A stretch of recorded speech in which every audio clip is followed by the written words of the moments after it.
Mayor of Nelson Mandela Bay, Gary van Niekerk, says he's ready to hit the ground running. His priorities are delivering services to communities and fighting crime. Our reporter Ronald Masinda is in Gqeberha, where the mayor was briefing the media a little earlier on, and he joins us now live. Ronald, I understand that you are with the mayor now in a city that has changed mayorship so many times in the last few months. What is he saying he's going to do to make a difference? Yes, so Gary van Niekerk, the new executive mayor of Nelson Mandela Bay municipality, says he's ready to hit the ground running. He has highlighted some key areas that he will be focusing on during his terms in office. He joins me now for a quick crossing. Thank you so much, sir, for your time. Congratulations. I see you are already donning that mayoral chain. In terms of the municipality that you are inheriting, is it in a good space? No, definitely not. As you know, we have a very broken municipality. We have identified a couple of areas that needs improvement. One of those being supply chain management. It has been blamed in the past. It's been repeatedly been blamed in the past, but no solutions were offered. That will be one of the focus areas right from the beginning of my tenure that we'll be looking at. That's where the repair of the city will start. The city needs help. We will be looking at provincial government. We will be looking at national government to help us. We've been underspending as well. Lots of wasteful, unauthorized expenditure. And yes, we are looking for investment into this, for investors to come on board as well. The poor have been suffering a lot. We previously had 112 people on the system. We now have 41,000, yet we are one of the poorest cities in this metro per capita. The issues you've highlighted, the Democratic Alliance-led coalition says that during the 8 months when Ratif Orendal was in office, they built over 500 RDP houses. They fixed 20,000 potholes in the Nelson Mandela Bay municipality alone. So it's hard to believe that they did nothing during the 8 months. Do you agree with this? Look, I'm not going to say they did nothing. The building of houses, yes, we have been building more houses. I remember I was part of that government. I was the speaker of that government. Regarding the filling of potholes, that is something that I doubt very much. One of the councillors who was the MMC for infrastructure and engineering once made the comment in council that all the backlog of all potholes and water leaks, especially water leaks that he mentioned, will be zero within 7 days' time. If you go look at what it looks, we love that reality in our suburbs that we live in. I live in the northern areas. If you come to the townships, I was at the funeral in the townships on Sunday.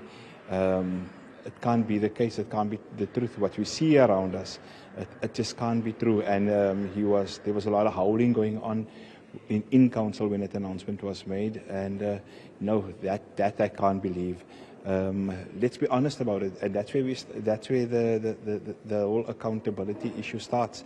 If you cannot be honest, and if we hold you accountable, and then you want to complain when we say, listen, we can't do this with you anymore. We can't cover your lies anymore, and that's one of the reasons why this new coalition government was formed.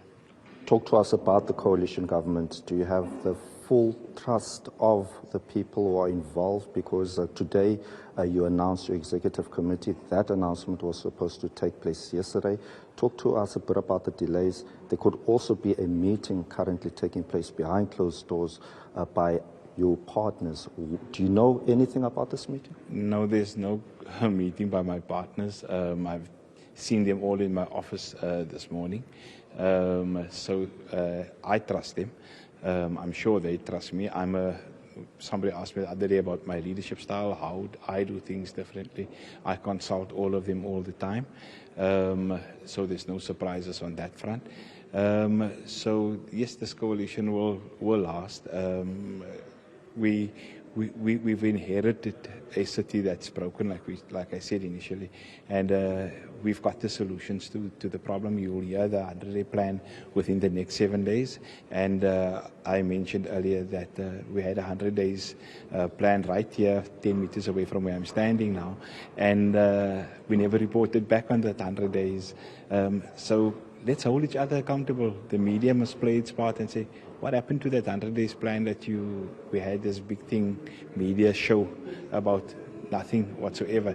Accountability starts right there. I'm sure the media will definitely play its part. But the last question I want to ask you, because I know that you're rushing to another meeting. Correct. The question I want to ask you, I mean, since 2009, we've had 11 different mayors in this municipality and about 37 municipal managers during the same time. How do you ensure that you keep your position?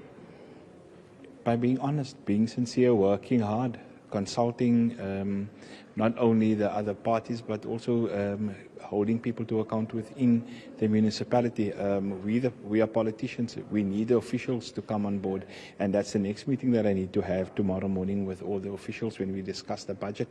We will have a joint MACO meeting where will be both politicians, all the politicians and the officials of this municipality. If you can just be transparent, honest, work hard, and don't lie to the people. That's what's been happening a lot in the last year or so. I know I make myself open to criticism. I open myself up to criticism by the public, by being honest, by being transparent. But I'd rather take the criticism than lie to the people. Are you keeping the head up? Of course I am. Right, thank you very much. All the best, Mayor. Well, that was the new Executive Mayor of Nelson Mandela Bay Municipality, promising honesty and integrity during his term in office. All right, Ronald Masinda live for us there in Gqeberha. Let's leave it there for now.